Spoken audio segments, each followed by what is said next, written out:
우리에게 주시는 하나님의 말씀은 이사야서 57장 15절에서 18절까지의 말씀입니다. 이사야서 57장 15절에서 18절까지의 말씀을 교독하시고 마지막 절은 함께 합독하시도록 하겠습니다. 지극히 존귀하며 영원히 거하시며 거룩하다 이름하는 이가 이와 같이 말씀하시되 내가 높고 거룩한 곳에 있으며 또한 통회하고 마음이 겸손한 자와 함께 있나니 이는 겸손한 자의 영을 소생시키며 통회하는 자의 마음을 소생시키려 함이라. 내가 영원히 다투지 아니하며 내가 끊임없이 노하지 아니할 것은 내가 진 그의 영과 혼이 내 앞에서 피곤할까 함이라. 그의 탐심무의 죄악으로 말미암아 내가 노하여 그를 쳤으며 또 내 얼굴을 가리고 노하였으나 그가 아직도 패역하여 자기 마음의 길로 걸어가도다. 내가 그의 길을 보았은즉 그를 고쳐줄 것이라. 그를 인도하며 그와 그를 슬퍼하는 자들에게 위로를 다시 얻게 하리라. 아멘. 할렐루야. 오늘도 우리 예배 가운데 함께 하신 주님을 찬양합니다. 그리고 새벽을 깨워 기도의 향연으로 나오신 모든 성도님들께 하나님의 은혜와 평강이 함께 하시기를 기원드립니다. 이사야서가 쓴 핵심 주제는 심판과 구원입니다. 그런데 이사야서는 66장입니다. 즉 신구약의 성경을 요약해 놓은 것과 같다라고 합니다. 신구약 성경이 몇 권입니까? 우리가 구구단찬 외우는 건 39, 27에서 39권, 또 신약 27권에서 66권을 구구단찬으로 외우고 있습니다. 이사야서도 크게 두 부분으로 나뉘어지는데요.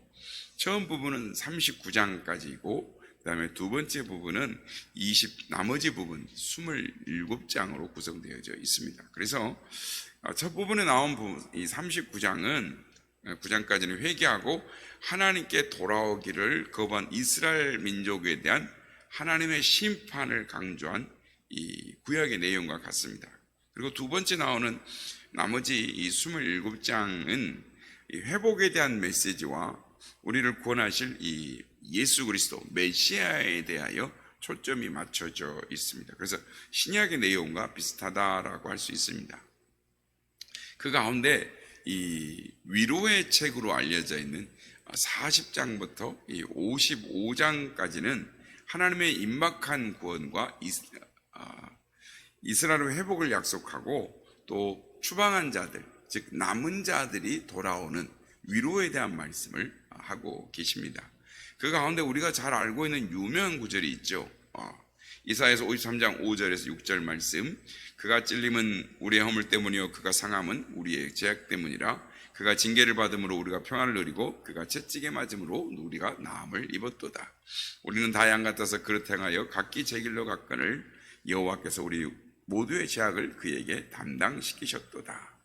예수님께서 찔리시고 상처받으시고 멍드신 것은 자신의 죄악 때문이 아닙니다. 모든 것이 우리의 죄 때문입니다. 예수님께서 친히 우리의 죄악과 허물을 짊어지신 것입니다. 우리가 어찌할 수 없는 이 죄의 문제를 주님께서 해결하신 것입니다. 그래서 이 말씀을 들으면 위로가 되는 것이죠. 또 이스라엘 백성 당시에도 그들이 돌아온 것에 대한 위로가 있었습니다. 오늘 본문 57장을 보면은 계속해서 의와 악을 대비해서 위로의 말씀을 하는 것입니다. 하나님께서 고쳐주셔서 돌아올 수 있도록 회복시켜 주시고 또 싸매어 주시고 그래서 위로해 주시겠다라고 말씀을 하시는 것입니다. 그래서 오늘 본문 18절에 보면 내가 그의 길을 보았은즉 그를 고쳐줄 것이라. 그를 인도하여 그와 그를 슬퍼하는 자들에게 위로를 다시 얻게 하리라 라고 말씀합니다. 여러분, 우리는 이사야 선지자가 예언한 그 예언의 특징을 보면은 이사야 선지자의 이 아들의 이름, 처음에 나오는 아들의 이름 속에 이사야서 7장 3절에 보면 스알야수라는 말이 나옵니다. 즉 남은 자가 돌아오리라 라는 뜻입니다. 근데 이 스알 야숲이라는 이름을 낼 때, 즉 이사야 선지자가 살았을 때 그 시대의 상황에서 이사야 선지자 아들의 이름이 뜻하는 이 상징이 있습니다. 그건 뭐냐면 예루살렘을 공격한 이 북쪽 수리아 사람과 함께했던 이스라엘, 이 북이스라엘의 연합군들이 그들의 집으로 돌아갈 것이다. 그러니까 무슨 말이냐면 적군이 이 패전에서 패잔병이 되어서 소수만 돌아가게 될 것이다. 그러니까 반대로 그 전쟁의 상황이 종료된 이후에 이스라엘 백성들이 이스라엘로 각기 고향으로 돌아가게 될 것을 상징하는 말씀으로 이사야의 큰아들 스알 야숲을 이름을 그렇게 이야기했던 것입니다. 그래서 이 내용이 이사야서 10장 20절 21절에 이렇게 말씀을 합니다. 그날에 이스라엘의 남은 자와 야곱 족속의 피난한 자들이 다시는 자기를 친자를 의지하지 아니하고 이스라엘의 거룩하신 이 여호와를 진실하게 의지하리니 남은 자 곧 야곱의 남은 자가 전능하신 하나님께로 돌아올 것이라. 성도 여러분, 이 말씀은 이사야가 살았던 그 말씀에 그치고 멈추는 것이 아니라 오늘날에도 그 말씀이 우리에게 그대로 유지되고 전달되는 것입니다. 그 말씀은 그대로 여전히 살아서 계속 이어지고 있습니다. 역시 우리도, 우리 남은 자들도 하나님의 품으로 돌아가게 되어 있습니다. 이 사실을 로마서 11장 5절은 이렇게 말씀합니다. 그런즉 이와 같이 지금도 은혜로 택하심을 따라 남은 자가 있느니라. 오늘도 우리 주위에 예수 믿지 않는 사람들이 있습니다. 그러나 복음이 전달될 것 같지 않고 또한 사람들이 다 예수 그리스도를 받아들이지 않을 것 같지만 하나님이 택하신 남은 자가 있다라는 것입니다. 돌이키게 하시는 자가 있다라는 것입니다. 그러면 우리가 이 말씀을 들을 때 우리가 위로가 되는 것입니다.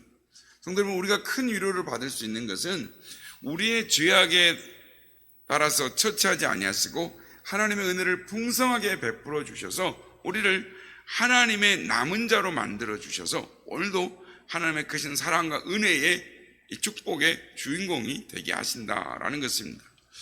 주변에 우리가 많은 것들이 있죠. 신천지 이단을 들 수 있는데 그들은 하나님의 이 위로의 말씀을 받지를 못합니다. 즉 남은 자의 상징의 숫자인 14만 4천 명에 들어가려고 그들은 온갖 수단 방법을 쓰고 있습니다. 14만 4천 명은 이스라엘 백성을 상징하는 숫자입니다. 그러니까 구원받은 하나님의 구원받은 백성의 숫자를 말하는데 12 곱하기 12 곱하기 1000이 14만 4천인데 앞에 12는 구약의 12지파를 말하고 뒤에 12는 신약의 12사도를 상징합니다. 그리고 이 1000은 무한한 숫자를 말합니다. 그러니까 이 숫자는 구원받은 그리스도인들의 허다한 무리, 수많은 그리스도인들을 상징하는 것입니다. 그러나 이러한 이단은 이 하나님의 말씀에 위로를 받지를 못하는 것입니다. 우리는 이 말씀을 들으면 허다한 무리가 있구나, 완전한 무리가 있구나, 그래서 나도 그 안에 들어갔구나, 하나님 감사합니다 라고 위로가 되는데 이 이단들은 이 말씀이 위로가 되는 것이 아니라 짐이 되는 겁니다. 자신도 몸부림쳐야 하지만은 다른 교회에 혈안이 되어서 사람을 빼어 가로채 가리라고 하는 것입니다. 거기에 무슨 위로가 있고 평강이 있겠습니까? 예수 그리스도께서 온갖 우리의 죄악된 우리의 허물들을, 우리의 모든 문제들을 다 져주시군 그 위로를 거절하고 하나님께서 은혜를 풍성하게 베풀어 주셔서 무조건 선택하여 주시고 품에 안아 주신 것을 그들은 불행하게도 느끼지 못하며 자신들의 힘으로 14만 4천 안에 들어가야 구원을 얻는다라고 생각하고 몸부림치며 살아가고 있는 것입니다. 예수 그리스도께서 온갖 져주신 이 십자가의 구원의 은혜를 거부하고 자신들의 마음에 자신들의 생각대로 살아가고 있는 것입니다. 이사야 선지자는 다른 구약의 선지자들에 비해서 예수 그리스도에 대해서 많은 예언을 하고 있습니다. 그리고 그 예수님으로 말미암아 우리가 위로를 받고 우리가 구원을 받게 될 것이다라고 계속해서 말씀을 하고 있는 것입니다. 그래서 이사야서 전체를 보면 먼저 죄를 깨닫게 하고 의무를 이행하도록 가르치고 책망하는 내용입니다. 그러면서 환난 가운데 하나님을 소망함으로 위로를 받게 하는 것입니다. 그러니까 예를 들면 그 당시에 이사야가 살고 있을 때에 사내립이 침공을 했었고 그 후에 또 바벨론의 포로가 잡혀가는 것을 이사야 선지자가 그것을 목도를 하는 것을, 이스라엘 백성이 환난을 당하는 것. 그런데 이때를 위해 기록해 놓은 이 격려의 글이 오늘 이사야 선지자의 말씀인 것입니다. 그래서 이스라엘을 위로하고 격려하시는 하나님의 은혜를 발견하고 또 위로를 받는 것입니다. 그러니까 이사야의 처음 부분은 죄에 대한 책망과 임박한 심판을 알리는 글로 말씀을 시작하고, 그러나 두 번째 말은 그럼에도 불구하고 하나님이 너희를 사랑하신다, 돌아오라, 하나님이 너희들을 회복시키시리라, 하나님이 너희를 돌이키시리라, 하나님이 너희를 천국의 남은 자로 거룩한 백성으로 삼아주시리라, 돌이키기만 하면 너희를 하나님께서 새롭게 하시리라 라고 말씀을 하는 것입니다. 그런데 여러분, 우리는 이 이스라엘 사람들이 하나님의 말씀을 받고 위로를 받는 것처럼 우리 자신도 하나님의 말씀에 위로를 받으려면 먼저 이 죄에 대한 깨달음이 있어야 진정한 우리가 위로를 받을 수가 있습니다. 이사야서 53장 3절을 보면 이렇게 말씀합니다. 너희는 귀를 기울이고 내게로 나와 들으라. 그리하면 너희의 영혼이 살리라. 그렇습니다. 우리 영혼도 하나님의 말씀을 들을 때에 살게 될 줄 믿습니다. 바라기는 우리도 하나님 말씀을 들음으로 말미암아 우리의 선한 이웃의 모든 성도들이 다 그 영혼이, 그의 삶이 살아나고 회복되어지는 그런 놀라운 하나님의 사랑과 은혜의 축복을 받으시길 주의 이름으로 축복합니다. 하나님께서 우리의 완악함, 어리석음에도 불구하고 하나님께서 우리를 위로해 주시고 우리를 붙잡아 주십니다. 오늘 말씀 16절 말씀 한번 보겠습니다. 내가 영원히 다투지 아니하며 내가 끊임없이 노하지 아니할 것은 내가 지은 그의 영과 혼이 내 앞에서 피곤할까 함이라. 그리고 18절에 보면 내가 그의 길을 보았은즉 그를 고쳐줄 것이라. 그를 인도하며 그와 그를 슬퍼하는 자들에게 위로를 다시 얻게 하리라. 하나님이, 우리는 마음이 완고하고 완악해서 마음의 탐심을 쫓아가고 또한 자신의 욕망을 쫓아가고 우상을 쫓아갑니다.